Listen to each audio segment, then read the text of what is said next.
আসসালামু আলাইকুম প্রিয় ভিউয়ার্স, আশা করি সকলে ভালো আছেন। সবাইকে পবিত্র ঈদুল আজহার শুভেচ্ছা নিয়ে আজকে শুরু করছি ঈদুল আজহা প্রসঙ্গ নিয়ে কুরবানি এবং কুরবানির হাদিস এবং স্বাস্থ্যসম্মত এই বিষয় নিয়ে আজকে আপনাদের সামনে আমি হাজির হয়েছি। আমরা প্রথমেই আলোচনা করে নেব যে কুরবানি আমরা সবাই জানি এটা কিভাবে আমাদের মুসলমানদের উপর নাজিল হয়েছে, মুসলমানদের উপর এটি ফরজ হয়েছে এবং কাদের জন্য ফরজ হয়েছে এটা আমরা মোটামুটি সবাই জানি। তো আমরা যদি যাই যে মূল বিষয়টা নিয়ে, যে বিষয়টা নিয়ে আমাদের সমাজে বিতর্কিত হয়ে থাকে, এটা হাদিস, সেই জিনিসটি নিয়ে একটু আলোচনা করব। সেটি হচ্ছে যে কোরবানির মাংস 3 ভাগে বিভক্ত করব নাকি কয় ভাগে বিভক্ত করব। এটা নিয়ে নানা ধরনের আলোচনা রয়েছে।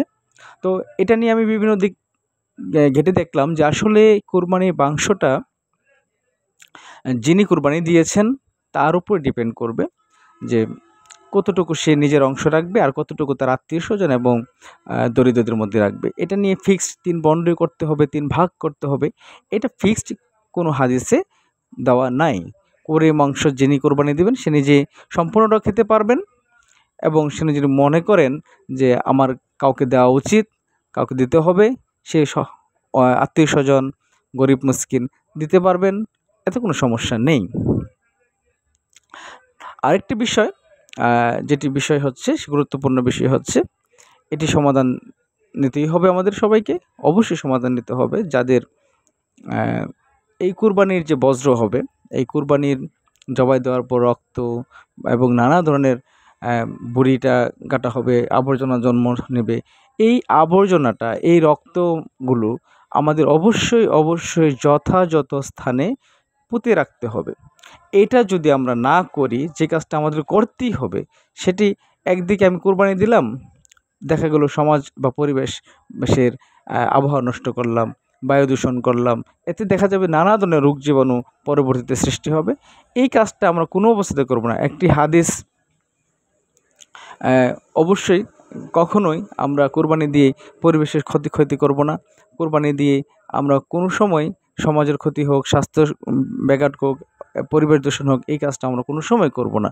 তো অবশ্যই আমাদেরকে এই মাথায় রাখতে হবে যাতে আমরা কোরবানির যে রক্ত, মাংস, যে আবর্জনাগুলো রয়েছে সেগুলো আমরা যথাযথ স্থানে আমরা পুঁতে রাখবো এবং পানি দিয়ে ঢেলে দেব। এবং যারা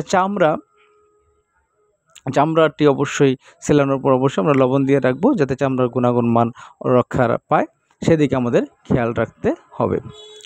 আর অবশ্যই আমরা যাদের উচ্চ রক্তচাপ রয়েছে, যাদের উচ্চ রক্তচাপের সমস্যা রয়েছে, তারা অবশ্যই নিয়ন্ত্রিত হয়ে নিয়মতান্ত্রিকের মধ্য দিয়ে আমরা গরুর মাংস খাবো। কারণ আমরা জানি যে গরুর মাংসে প্রচুর পরিমাণ চর্বি রয়েছে এবং ফ্যাট রয়েছে, যা যাদের উচ্চ রক্তচাপ রয়েছে তাদের জন্য খুবই হুমকির স্বরূপ।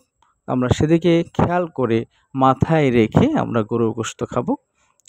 তো ভিউয়ার্স, আজকে এই বিষয়টুকু নিয়ে আলোচনা করতে এসেছিলাম। একদিকে হাদিসের বর্ণনা, কোরবানির মাংস কয় বন্ড করব, কতটুকু নিজের খাবো, কত নিজে রাখবো, এটি। আরেকটি বিষয় হচ্ছে কোরবানির এই পরিবেশের কতটুকু